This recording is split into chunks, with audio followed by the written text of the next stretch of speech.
Sana o.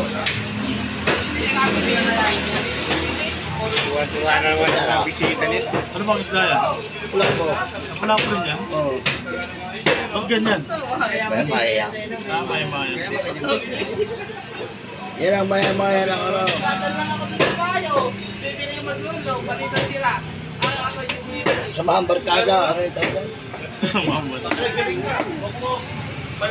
mga ano yan? Yung binili niya, ano yung lapu-lapu? Oo. Ibang klase.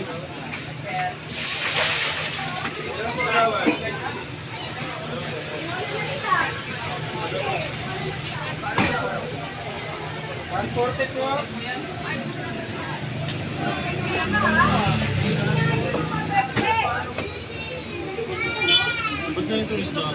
Parang ahas. Wala. Yan. Yung magandang klase nga yan. Yung magandang klase. Magkano ipon? San sir? Ha? 400 na lang kilo sir. Kano? 400 na lang. 440 ang bigayan. Hindi mak malaki. Malalaki naman po. Ito, ganito. Oo. 5 kilo po. Oo.